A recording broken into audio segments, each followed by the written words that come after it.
tanya, Gus kenapa Nabi itu kok ganteng, wali kok ganteng? Sing jawab ya lucu. Kok Nabi mesti mlebu swarga, dadi ngrubahi akeh-akeh.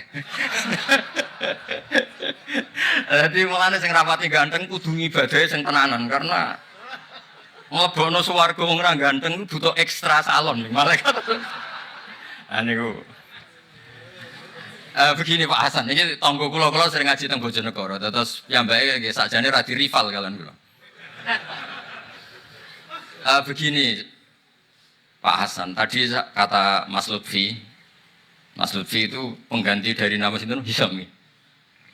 Syihab.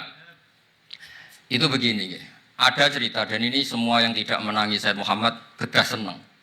Karena hadhil millah atau hadaddin ini milik yang menyaksikan Rasulullah SAW juga yang tidak menyaksikan. Ini pokoknya kalau bela mayoritas, secara pemilu mesti menang kula karena ini mayoritas. Rasulullah itu begitu mencintai dan begitu rindu sama ikhwani. Mereka kata sahabat, saya ini ikhwanu kayak Rasulullah. Enggak, antum ashabi, kamu itu sahabat saya. Ikhwani adalah man amana bi walam yaroni. Mereka iman sama saya padahal tidak ngerti. Itu hebat luar biasa. Wong tidak ngerti kok iman. Wong ora tau disangoni Said Muhammad kok seneng. Loh, itu hebat.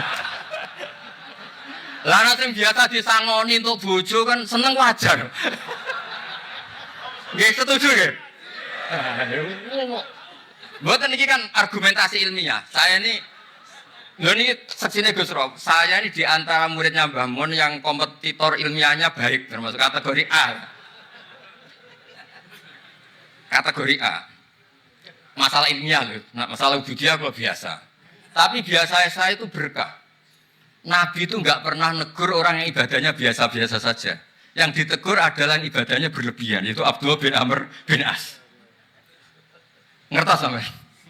Yang ditegur sama yang enggak ditegur itu baik mana? Yang enggak ditegur. Nabi itu tidak pernah negur orang yang ngimami pakai kulhu, tapi pakai Baqarah. Ditegur.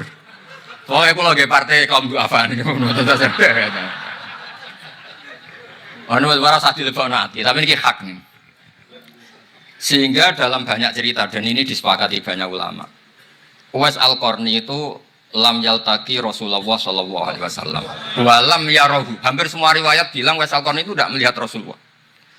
Beliau itu sering nangis karena tetangga-tetangganya sudah sowan Rasulullah. Dan tentu mereka menjadi sahabat karena sudah sowan Rasulullah. Tapi Uwais Al-Qarni dia ibu mokongnya ra karuan. Ditinggal lu ra gelem, mokong cerewet muamuan. Njuk nglayani Uwais Al-Qarni. Uwais Al-Qarni itu lebih berpegangan konstitusi bahwa birrul walidain terutama ibu itu amru Rasulillah. Ummuka. Tapi apa yang terjadi? Uwais Al-Qarni yang tidak pernah sowan Rasulullah digelari khairul qurun Uwais Al-Qarni. Karena taat ning gone mandate Rasulullah nggih niku khidmah kalian enten ibuke. Padahal boten di zamannya beliau sebetulnya menangi zaman Rasulullah, enggak sowan. Maksud kula Pak Hasan, jadi sing ora roh-roh ya aja terus sampean ngrasa luwih tinggi. Iya biasa mawon, kabeh iku sementing ikhlas ridane Allah Subhanahu wa taala. Nah niki terus mboten iki masalah konstitusi, soal masalah Al-Kutub Al-Mu'allafah. Saya ini tadi kata Gus Raum, saya itu orang mungkin yang tidak mulazim ke Said Muhammad, tapi kata tadi Mas Lutfi, kalau sanad ke Said Alawi saya tentu lewat Mbah Mun. Mbah Mun itu teman akrabnya bapak saya. Dulu ketika beliau mondok di Mekah itu yang nganter mbah saya, mbah kandung saya, namanya Mbah Siddiq. Jadi keluarga saya ya pokoknya muamalah terus musohabah semuanya sama keluarganya Gus Rob itu minal ajdad. Ya sampai kadang beda pilihan presiden, tapi tetap rukun. Karena anggap itu bukan urusan akidah, ini biasa mawon apa? Biasa. Begini, ini rumah tenan. Saya entah berapa kali sampai lupa nyetak kitab, tapi bukan nyetak komersial, sama lagi bukan komersial. Jadi ini nggak perlu menyinggung siapapun, nggak komersial. Al-Hajju Fadha'il wa Ahkam itu saya nyetak entah berapa kali. Dan semua yang saya kasih Gus Rob itu mesti terus minta dibacakan. Kenapa? Karena semua fikih di Indonesia itu pasti bilang ar-ramyu itu ba'das zawal. Semua takrib mu'in i'ana semuanya pasti ar-ramyu itu ba'das zawal. Kunna natahayyanu fa idza zalati syamsu romaina. Kita ini nunggu zawalus syamsi baru romaina. Ya ramyu yaumil hadi asyar. Ketika ada peristiwa Mu'assim, terowongan Mina, karena jutaan orang ke titik yang sama di jam yang sama. Sama lagi, jutaan orang ke titik yang sama di jam yang akhirnya Said Muhammad memberanikan diri fatwa secara terbuka bahwa boleh Romyu keblas zawal.